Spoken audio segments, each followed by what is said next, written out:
asik, ngobrol asik bersama Fitri di sini dan Lili. di episode pertama kita kali ini tuh kita bakal bahas tuntas mengenai strategi komunikasi bisnis wearable di Hallway dalam mempertahankan brand di dalam kondisi COVID-19 ini. Nah, mungkin teman-teman di Bandung nggak asing lagi dong dengan salah satu brand wearable ini. Nah, di samping saya udah ada salah satu narasumber kita sekaligus pembisnis muda, sekaligus owner dari wearable ini. Silakan Kak, kenalin diri dulu. Ya, halo, perkenalkan. Nama saya Bob, dari owner wearable ini sendiri. Orang mana Kak, kalau boleh tahu? Apa? Tinggal di mana maksudnya?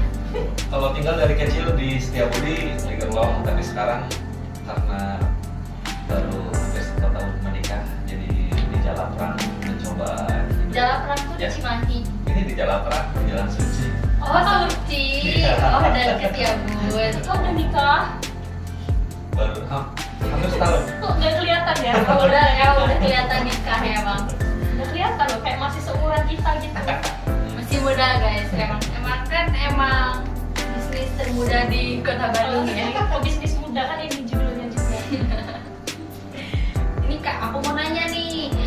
Awal mula Wearbob hingga famous itu kayak gimana sih, Kak? Gimana?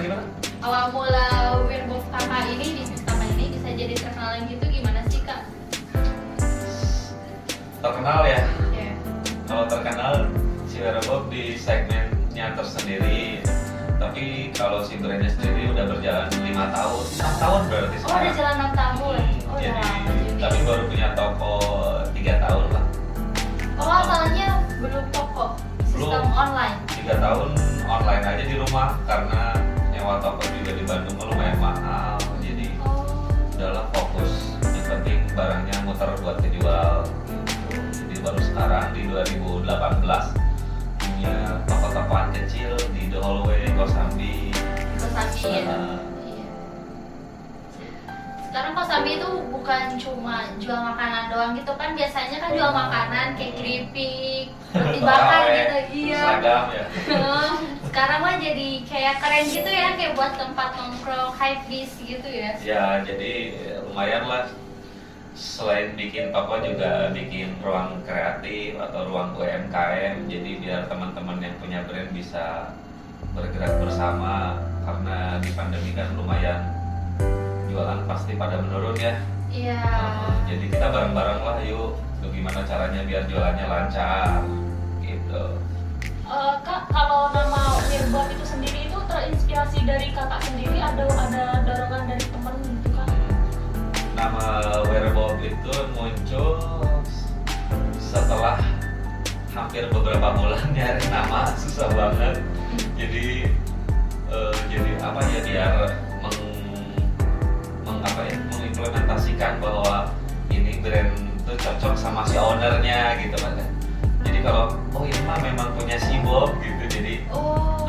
Jadi orang yang beli barang kakak tuh kayak ingatnya tuh oh ini punya si Bob ya si Bob gitu. Jadi makanya kenapa wearable, jadi si wearable ini tuh jadi mengimplementasikan apa yang dipakai oleh saya gitu. Jadi kalau ngelihat si brandnya jadi kayak ngeliat orang. Iya. Jadi kan kalau misalkan pernah ngobrol sama beberapa owner brand yang sudah besar juga, jadi kalau bikin brandnya ya ibaratnya kayak ngasuh anak gitu. Jadi ya kayak orang aja gitu diurus. Jadi gimana dari lahir, dari munculnya brand sampai udah gede gitu. Jadi dipikir-pikir ya cocok juga sih namanya wearable. Jadi melahirkan sebuah brandnya dengan apa yang selalu saya pakai gitu. Teamworknya banyak gitu ya Kak? Apanya? Teamwork dari wearable ini udah banyak? Teamwork sekarang baru berdua, saya Berdua? sama adik saya. Oh. Karena belum punya secara keperluan sih masih belum. Jadi yang lainnya kayak tim-tim dokumentasi dan lain-lain masih freelance, jadi cabutan aja. Kalau perlu kita ajak kerjasama gitu. Jadi kalau misalkan banyak-banyak juga sayang, operasionalnya lumayan. Berarti yang ngedesain dari kakak, terus yang ngedesain dari adek gitu. Ada yang pegang admin. sama jaga toko. Nanti gantian sih jadi bagian yang bikin desain topinya baru saya sama penjahit. Ini Wirebob cuman buka cuma topi doang atau ada produk lainnya? Sekarang sih masih fokus di topi, tapi kedepannya bakal ada lini usaha lain ke aparel, karena orang-orang juga kalau beli topi kayak nyari apa ya yang cocok dengan pakai topi yang dibeli di Wirebob gitu. Jadi makanya lah kita coba di beberapa bulan ke depan kita coba bikin outer, bikin tas, celana juga. Jadi biar siapa tahu disetelin kan topi. Iya benar. Bagaimana sih Kak cara Kakak mengenali produk dan memenuhi keinginan pasar tuh? Jadi kalau mengenalkan produk sebenarnya mah susah banget ya. Dulu pas zaman si brandnya baru muncul gitu, pengen kejual satu aja sulit gitu. Jadi ini gimana ya biar kejual, biar orang tahu saya punya brand yang topi vintage ini, biar teman-teman yang penyuka topi yang ini tuh bisa tahu. Dulu mah Instagram belum terlalu rame, jadi masih gimana ya 2014 nih, gimana ya ini si barang biar kejual gitu. Jadi nyari-nyari cara, akhirnya karena dulu konveksi masih ngutang, jadi mau nggak mau harus kejual nih barang. Jadi akhirnya awalnya dulu sampai 2 kali produksi itu jual dedet ke teman aja, jual paksa gitu. Beli gitu. Jadi yang penting si uangnya tetap masuk buat balikin modal lagi. Nah, barulah setelah beberapa hampir setahun baru nyoba ke Instagram. Nah, ini salah satu strategi si Wirebob biar orang yang nggak tahu ada brand ini jadi tahu. Salah satunya juga selain menggunakan Instagram, kita ada ads-nya juga.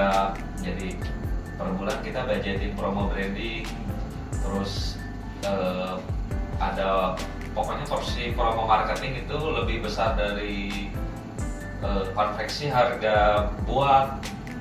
Jadi bisa 60% lah si uang itu digelontorkan buat branding, biar secara tidak langsung orang-orang yang pakai Instagram kena iklan, kan suka kena kan bersponsor. Nah jadi si promo brandingnya biar orang-orang tahu, salah satunya besarnya si Wirebob itu menggunakan Instagram.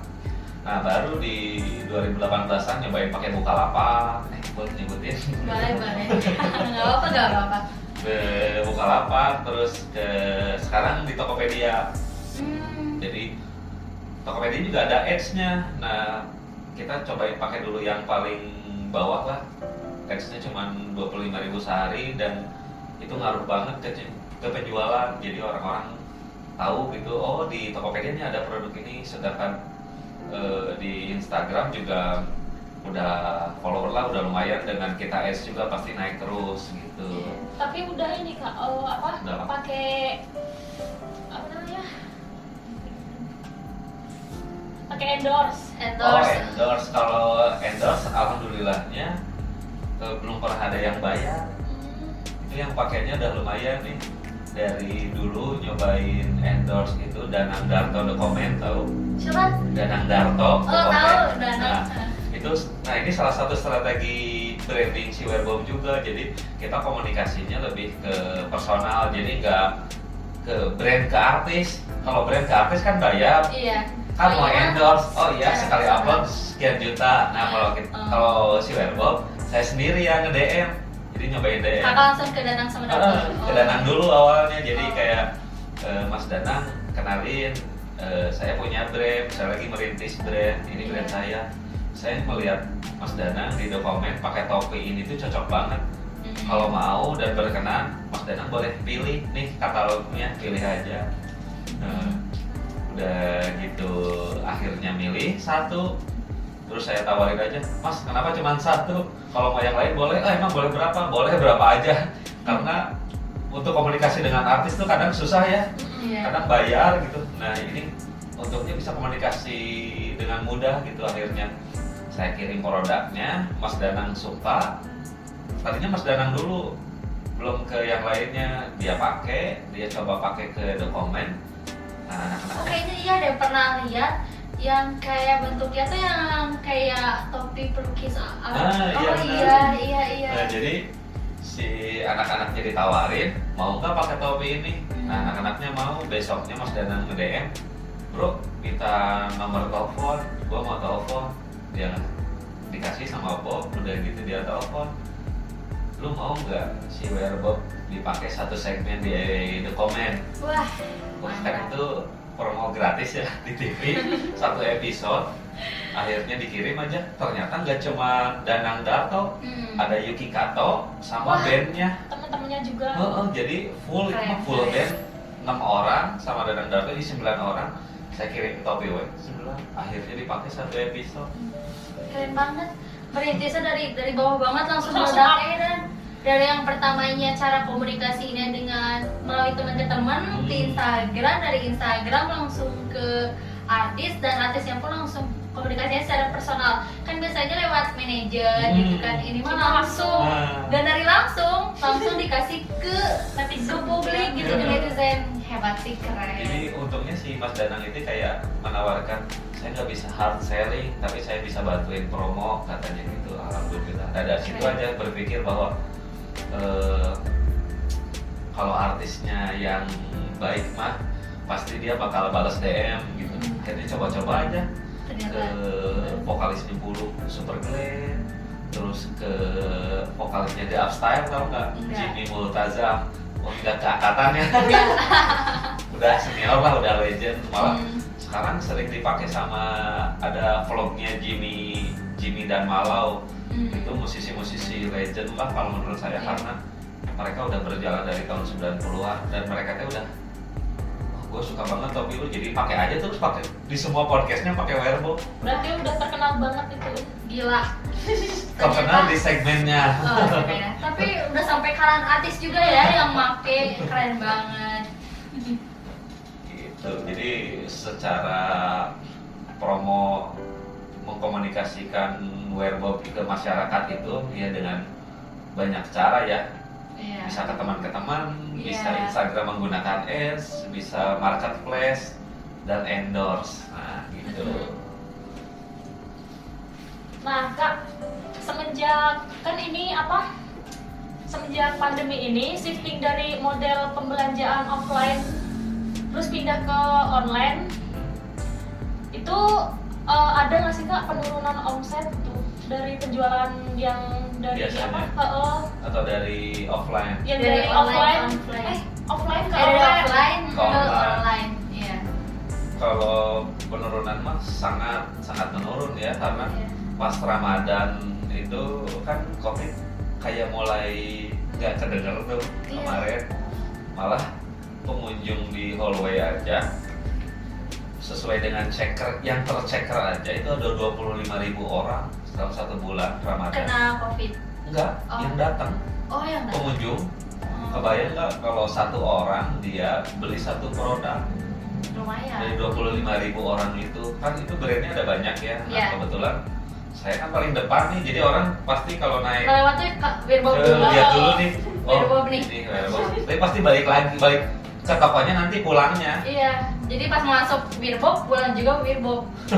Iya. Jadi kalau bulan Ramadan offline-nya memang lumayan banget, tapi pas PPKM mah memang udah nggak ada penjualan offline, udah mati aja, udah. Sedangkan penjualan offline itu bisa dihitung kayak uang target. Jadi kan yang pegang ade, jadi ade jualan aja offline. Nah pas dicek per akhir bulan offline ada berapa? Wah lumayan ternyata kemarin Ramadan. Pas PPKM kan offline gimana? Udah aja nol, nggak ada. Nah jadi pas kita udah bener-bener shifting ke online, ternyata ya maksudnya masih, kalau online kan bisa bertahan. Jadi kalau offline-nya nggak ada, secara omset berkurang banget. Jadi biasanya di 100%, mungkin sekarang jadi 70 sampai 60%, turunnya lumayan, 30% sampai 40% gara-gara si PPKM ini teh. Tapi sekarang udah normal lagi belum Kak? Belum. Oh, belum, masih Naik juga naik turun, paling. naik turun. Heeh. naik juga paling cuma 5-10%, karena orang juga masih takut, dine in juga masih dibatasi, jadi masih fokus di online aja. Apa sih strategi kakak gitu agar mampu beradaptasi dan bertahan di kala pandemi seperti ini tuh kak, dengan bisnis kakak ini sampai sekarang masih berjalan kan kak? Masih berjalan. Apa Nah, sih strategi itu kayak gimana gitu? selain branding tadi ya, jadi kita bisa menggunakan promo biar orang-orang tertarik tetap beli, Oh, diskon gitu ya? terus mengeluarkan produk-produk yang memang ini belum dikeluarin nih, artikel-artikel baru. Oh iya. Terus selain Werebob juga, si Werebob ini jadi anchornya mungkin ya. Nah, nanti di si Werebob ini lagi merancang ada beberapa brand baru buat biar ada segmen yang lain, gak cuma topi. Jadi Kayak aparel gitu. nah kita lagi si Werebob ada namanya Agatha. Nah, si Agatha ini lini usaha si Werebob yang lain biar si Werbobnya tetap hidup. Ada aparelnya di Agatha, terus kita bikin Werebob Kids buat anak-anak. Terus ada jualan thrifting juga, jadi semua segmen kena. Jadi si Werbobnya tetap bisa bertahan gitu. Nah kan kakak bilang kadang menurun ya. Nah sedangkan di saat pandemi seperti ini supaya orang bisa order kan buat artikel baru.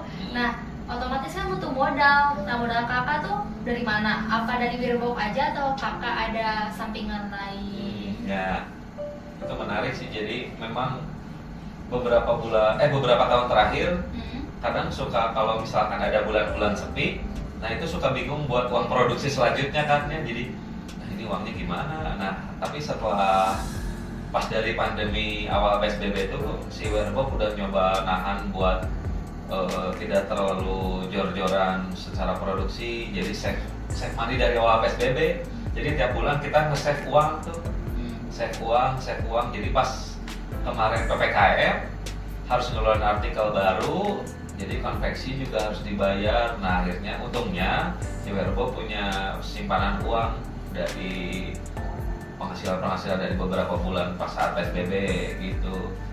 Begitu.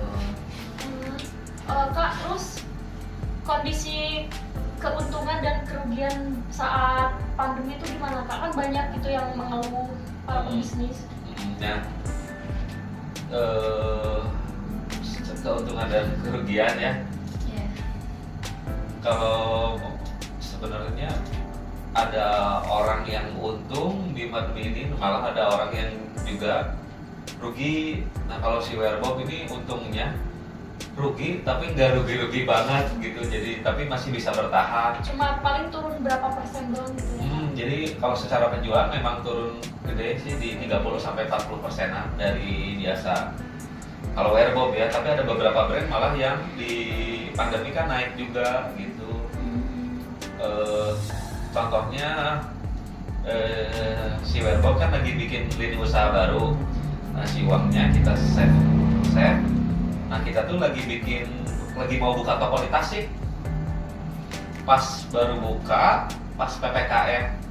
Jadi uang modalnya udah dikesanin semua. Jadi sekarang memang wah gimana caranya bertahan hidup, sekarang bukan lagi waktunya buat menyerang. Kan kalau misalkan sekarang lagi ngurangin nih artikel-artikel baru, jadi kayak nyerang terus kan itu tuh pembeli, nih artikel baru, nih apa yang baru terus. Nah kalau sekarang lebih ke habisin dulu deh ini yang ada, dikasih diskon biar si kerugiannya Tertutupi. karena si kerugiannya malah kita bukan kerugian ya, jadi kita buka toko ternyata PPKM, jadi udah aja si Werebob ini nggak ada uang gitu. Jadi ruginya memang karena si PPKM ini tiba-tiba berjalan. Tapi ada dana daruratnya kan kak?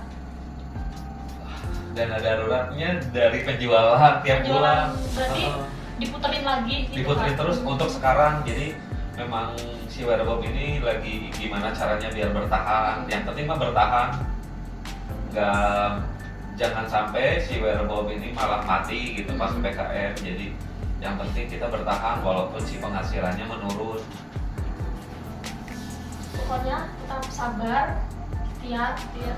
Tetap berusaha sih, tapi ya tetap aja sih nggak akan kita sih, karena kayak banyak orang juga sih yang susah dapet. Malah ada orang yang stuck kan, bingung, jadi kayak duh ini jualan mati gimana ya, gitu Iya. kan ada yang gitu, tapi ada juga yang ih penjualan naik tuh gitu kan, beda-beda orang, ada yang menyikapi si PPKM ini jadi tantangan, ada yang malah jadi bikin drop. Iya. Misalkan nih, bisnis ini dalam masa krisis dan harus tutup. Langkah apa yang kakak ambil untuk menyelamatkan bisnis kakak ini? Kalau tutup mah berarti nggak bisa diselamatin atau? Ya juga ya. Cuman kan kayak ada mungkin cara kakak Kalau untuk mau mempertahankan. hampir atau- bangkrut menurut ya, Mungkin ya. salah satunya memang udah dipersiapin dari sekarang, ya makanya si Werebob ini punya lini usaha yang lain. Oh iya. Jadi di luar Werebob kita bikin brand lagi, ada Werebob Kids, ada si Agatha, sama ada barang thrifting. Nah itu masih si modalnya tetap dari Werebob. Oh jadi ada 4 tapi modal ketiga ini dari Wirbo. Ya awalnya, tapi kan nah kayak kemarin puasa tiba-tiba si thrifting itu berjalan banget. Nah itu kan bisa dibalikin modalnya ke si Werebob. Jadi Oh, secara perputaran uang teh berjalan terus. Jadi kalau iya. ini si Werebob-nya mau bangkrut bisa Iya, diselamatin dari sama tiga. Iya. dari yang 3. Nah, Keren juga ya otak bisnisnya tuh, jadi kayak supaya gua kagak kekurangan dana, bikin aja lagi jadi ditambah lagi dari bawah. nah, jadi diputerin aja terus. Jadi Diputerin kalau lagi. salah satunya ada yang uangnya habis nih, coba diambil dari yang ini, comot dari sini, Iya. pindahin ke sini. Nanti kapan pas ini naik, ini mati gitu aja terus. Jadi biar saling menghidupi gitu, jadi terus Iya. berjalan. Mm-mm. Gitu. Nah, terus Kak, kan banyak anak-anak muda di luar sana yang pengen nih jadi pebisnis. Nah, itu gimana sih Kak tips dan triknya biar bisa jadi pebisnis, apalagi di bidang fashion? Pertama itu harus suka ya. Jadi jangan bisnis tapi kalau belum terlalu gue suka nih misalkan di sebuah brand, bikin brand misalkan kayak Bob sendiri dulu kenapa usaha topi, karena memang senang pakai topi, tapi senang juga awalnya karena nutupin rambut ya, Iya. biar nggak diejekin. Tapi ternyata secara fashion teh cocok, jadinya suka gitu, suka pakai topi. Dulu jadi ceritanya beli topi di Ciwok tuh, di Ciwok ada salah satu toko yang jualan aksesoris, nyobain beli 2010 aja si topinya udah 150.000. Nah beli topi itu sampai 3 kali, akhirnya tokonya tutup. Nah topi yang Bob punya 3 itu tuh hilang 2, sisa 1. Nah jadi gimana caranya pengen punya topi ini lagi, akhirnya nyoba bikin lah, nyari konveksi, ketemu di 2014 baru muncul Werebob. Nah itu juga munculnya karena kesukaan pengen pakai topi itu kan. Nah akhirnya topi yang disukain satu-satunya itu dibongkar buat dibikin pola namanya Werebob. Oh, awal mulanya dari situ. Dibongkar nih. Dibongkar. Terus kayak diikutin gitu. Suka dulu kan itu. Hmm. Nah kalau udah suka, ngerjain apapun juga nggak akan Berat gitu ya. berat. Jadi Oh. selain jadi menikmati secara alur bikinnya juga, jadi nggak akan bosan gitu. Jadi sampai sekarang juga senang, cuman emang baru dicukur jadi nggak pakai topi aja. Salah satunya ya itu ya, Harus senang. harus suka, terus harus ngulik. Ngulik kayak gimana tuh? Jadi misalkan kayak tadi tuh ya, gimana caranya biar si orang tuh tahu brandnya, jadi diulik marketnya kayak gitu. Udah suka, udah diulik, nah baru mulai nyari-nyari konveksi. Pokoknya jangan selalu terus mencoba aja, jangan berhenti. Kalau memang suka pasti nggak akan berhenti sih gitu. Ya suka, ulik, cobain gitu. Jadi tips saya itu tuh harus kayak gua suka nih, apa yang gua suka, gua coba nih terjunin buat dibikin dan dijual. Jadinya apa yang kita senang tuh terbayarkan, benar terbayar. Oh seperti itu. Enak juga ya kayak gitu. Enggak juga tapi. Kamu mau kayak tabok nggak? Apa yang kamu suka kamu coba ikut terus jual? Nanti ya paling merintis dari bawah dulu. Iya sih. Berintis dari bawah ya kayak tabok kan Dari ya. kecil. Lama-lama Dulu memulai bisnisnya dari zaman kuliah, jadi Kuliah. kan kuliah di ISBI, nah ISBI. kuliah di ISBI di musik. Nah dari zaman kuliah juga udah mikir musisi itu atau seniman itu menurut saya pribadi harus punya bisnis karena secara perjalanannya nanti akan terregenerasi. Kalau ya kan kayak band nanti pasti ada waktunya si band itu mati, ada band baru. Nah makanya kenapa harus punya usaha biar pas ketika dari awal kayak pandemi aja. Iya. Pandemi nggak ada manggung sampai sekarang. Iya benar. Dan saya juga punya band. Jadi kayak gue punya band tapi gara-gara pandemi mati, bodo amat kan gue punya bisnis. Gitu. Jadi biar tetap hidup. Baru aja mau nanya tadi tuh, kenapa kakak nggak jadi musisi aja buat band? terjunnya gitu? ke bisnis gitu ya. Iya, kenapa nggak terjun ke bisnis? Kan anak ISBI seni kan biasanya kan pada jadi orang hebat lah kayak di TV atau jadi band. Kenapa kakak malah milih bisnis bukannya jadi penyanyi band? Dulu pas zaman kuliah kepikirannya pengen jadi musisi trainer ya. Jadi nggak tahu jadi kayak punya jika enak punya musisi jadi musisi trainer gitu, bermusik tapi berusaha gitu juga. Iya keren. Jadi punya band juga. Tahu nggak Little Loot? Little Loot Enggak. 2015 lah sempat lumayan di Bandung. Kita punya satu album. Reggae genrenya? Folk. Oh folk enggak. Nah, di tempat Rekom juga pernah main di 2016an kalau nggak salah. Main di mana? Di pas Rekom. Belum kuliah. Aku belum di sini, masih di Semarang. Kita anak 18 ya di Unpas. Gitu. Tapi itu Kak, kalau untuk sekarang kan di fashion gitu ya. Kalau untuk musiknya sendiri masih jalan gitu nggak Kak? Atau Musiknya masih berjalan, malah sekarang punya beberapa project. Ada Balaruna mainin alat musik yang dari Katel itu. Katel Panci? Katel Panci bukan sih? Iya yang gitu tuh Katel. Nanti dilihat aja namanya Balaruna itu juga. Iya. Itu sekarang kita lagi bikinin musik buat Kinan Pierce. Aku tahu Kinan tapi yang mana ya? Artis kan, artis luar negeri. Dia enggak. Kinan. Bandung, adiknya Pevita, kakaknya Pevita. Oh, adiknya Pevita Pierce. Kakaknya. Pierce. Gimana sih?